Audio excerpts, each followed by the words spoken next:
Hey guys, it's me, Emma Vigeland with TYT Politics. I hope everyone's having a very good day. I wanted to talk about the interview that the New York Times conducted yesterday with President Donald Trump. Obviously, the New York Times endorsed Hillary Clinton during the general election, so not necessarily seen as a favorable paper to Donald Trump, although most papers were not favorable to Donald Trump because he kind of has this weird aversion to things called facts.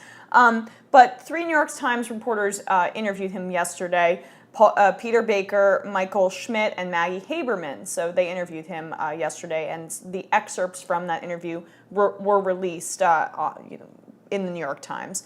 Maggie Haberman, as you might recall, was implicated in WikiLeaks as being a quite friendly journalist to the Clinton campaign. The Clinton officials in those emails called her a friendly journalist who, quote, teed up stories for them in the past and, quote, never disappointed them. To be fair, later in those emails you find out that she actually did disappoint them, and that in some of those articles she was more critical than they would have liked, and they were very angry about that because, you know, the Clinton campaign apparently owns the press. But it was damning and shows that, you know, she was either a Clinton supporter or extremely deferential to the establishment, and I think that it might be both, but mostly the latter, given the contents of this horrific interview that they did. I'm not going to be the person that bashes the New York Times all the time. You know, it's tough. They are establishment. They are an establishment paper. I get it. And I think that they don't do a good job of holding politicians accountable. But some of the journalism is great that they do, you know? So we can't throw the baby out with the bathwater. I have differing perspectives on different parts of their paper, but when it comes to this interview, they deserve all the criticism in the world, and I'm about to give as much criticism as I can possibly give. So President Trump, obviously off the heels of his failed effort to take away health care from over 20 million people, cut Medicaid, one of the most popular programs, by the way, that funds 2/3 of the nursing homes in this country. So just like sticking it to old people, like just die sooner. That's what I want. And I want you to die not comfortably, uncomfortably. So cut Medicaid by, that was Medicare, not Medicaid, excuse me. But cut Medicaid by almost $800 billion. So he was just trying to do that, by the way. The New York Times didn't decide to ask him about that, really. They asked him about the horse race questions involved in the healthcare fight, but nothing really about the facts. So here are a list of some of the questions that they asked. How was your lunch with the Republican senators? It was great. I don't know, like, oh God, it's just so horse racy. Who cares about like the celebrity aspects of the lunch with the Republican senators and Trump? 2, will you go to Britain? Baker asked. Are you going to make a state visit to Britain? Are you going to be able to do that? Britain is our ally. It would be an interesting question if it was like, are you going to go to Iran, Trump? That's an okay question. That would be interesting. Nope. Haberman asked, in Paris, I don't think I've seen you look like you were enjoying yourself that much since the convention, really. Sucking up so hard. Were you having a great time? Were you having fun? God, did you have a lollipop? Did you go to the fair? Oh, buddy, I hope you had a great time. I hope you had a great birthday party. But then Haberman followed up. Good. She has to follow up to that question. Macron was very deferential to you. Very. So these aren't even questions. This is just sucking up. Macron, you were the big man in that situation. You were a big boy, Trump. Macron, he sucked up to you. Having a grand old time. Okay. Then he kept talking about Paris. Like, listen to these answers. Why are they wasting their time talking about this? Trump, we had a dinner at the Eiffel Tower, and the bottom of the Eiffel Tower looked like they could never have had a bigger celebration ever in the history of the Eiffel Tower. I mean, there were thousands and thousands of people because they heard we were having dinner. Haberman then says, you must have been so tired by that point. You know, this multi-country trip, as President of the United States, which you signed up for. It must have been so hard for you to go to these beautiful places in Europe and have these wonderful, wonderful dinners and have people cheering for you, which you spent the entire interview bragging about and not talking about policy. If I was how quickly would I go in on Trump and expose, I'm not just talking about myself, but anyone who wasn't these interviewers. Why wouldn't you just ask him about policy? Ask him about things that are going to affect the American people. But all they do is ask about his fancy dinners and if he liked Macron and who was at the lunch that he hosted. This is so disconnected from what average people are facing. Because it's not just about being tough on him to be tough on him. These questions matter and people need to know what he thinks about them. He doesn't really think much because he's a moron. Then here was another one. Trump brags, the economy is doing great. By the way, Obama added tens of millions of jobs, or, it was over 10 million jobs. I'm forgetting the exact number. You don't get to take credit for that. You just don't. And it's not doing great for a lot of people. But he gets to now ride off of it. I get it, like every president does this, but whatever. He says the economy is doing great. Schmidt responds, the markets are doing great. Oh, good. So he gets to brag, and you get to pile on top of that talking point. Wonderful journalism. Then they ask, does Melania speak Russian at all? I just hit my head against the wall. Okay.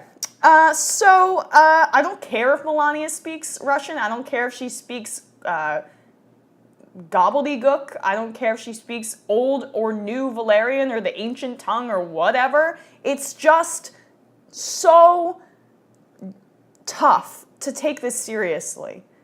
This is the President of the United States. Speaking of Russia, I counted. The interview mentioned Russia or Russian 35 times. How many times did they mention Medicare or Medicaid? 0. None. No times. No policy questions. And let me add, the people that think this Russia thing's a nothing burger, God, that is the worst phrase. Just stop saying it. There's a million pieces of evidence. Think about it. Like the Flynn countless meetings, Eric Prince meeting in Seychelles with this Russian official, the Wilbur Ross appointment when he was head of the Bank of Cyprus, which had all this Russian money in it, the Manafort-Trump Jr. Kushner meeting, the server in the Alpha Bank pinging that server in Pennsylvania, and so many more things. And now it's come out that Mueller is specifically investigating the financial ties to Russia. So I'm not in this camp of thinking it's nothing. I think it's very significant, and I think he probably did a financial deal with the Russians. We will see. But I think it's an interesting and significant story and really, could be the Watergate of our time. But to ask only about that, is journalistic malpractice to the millions and tens of millions of lives that would be affected by this healthcare bill and by these tax cuts, which, by the way, I reported this the other day, great Guardian piece where they did a study. This would put us, these tax cuts that he's proposing, put us below Greece in terms of income inequality. And there are riots in Greece over their lack of employment and underemployment. So this is where this guy could be taking us. And they want to ask about if Melania speaks Russian and more about Russia, Putin meeting. What did you eat, Trump, at this event? Did you have fun in Europe? Do you want a pat on the back? Did you take any pictures? Did you get a postcard? Send me one, buddy. No mention of policy. Trump himself brings it up. Listen, the energy stuff is going really well. We're going to be an exporter. We are already an exporter of energy. We're doing well. The banks, you look at the rules and regulations, you look at Dodd-Frank. Dodd-Frank is going to be, modified. And again, I want rules and regulations. But you don't want to choke, right? People can't get loans to buy a pizza parlor, to buy I saw on the trail people say, Mr. Trump, we've dealt with banks, my own bank, and they can't loan me anymore. I've never had a bad day with a bank, No, I don't know, actually. I'm sorry, I had to pause for a second because I wanted to make sure I read that gobbledygook correctly. No follow-up. What, you're going to modify Dodd-Frank? Dodd-Frank already isn't enough, you stupid person. And they just decided not to ask about it whatsoever. But to follow up about Russia and to talk about his meeting with Vladimir Putin, which, like, I guarantee you, they didn't talk about anything consequential. Even Trump isn't that dumb. That doesn't affect if he actually did the deal beforehand and the rest of the people in his camp did. But God, talk about something substantive. This is the New York Times. This isn't The View. The View actually would be harder on him. Guaranteed, Joy Behar would go off. But Maggie Haberman, esteemed journalist of the New York Times, wants to talk about how tired he was after his trip abroad. Give me a break. It's so frustrating. This is print media. You're supposed to be above this. You had a meeting and you spoke with Trump, the most unpopular president in modern times, and this is what you ask? God damn it. Sorry. Okay. So they also, when they did ask about healthcare, it was centered around this lunch that he threw. Who was the key guy? How was Mitch McConnell to work with? I don't care. I don't care how the turtle is to work with. I just don't. I care about the policy. But they don't, or they do. I don't want to be too unfair because New York Times does have articles, obviously, about policy. They do have good substantive articles.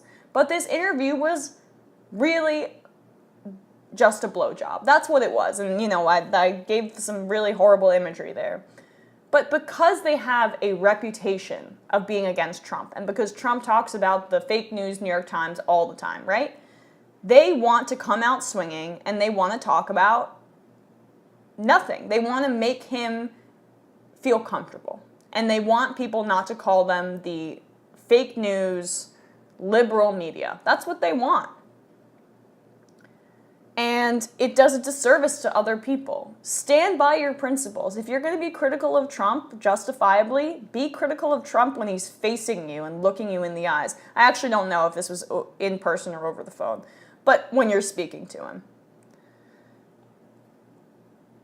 I don't know, guys. It just really irritated me. So, all right. Read the interview and see what you think. It is bad in my book. All right. Have a good day, guys.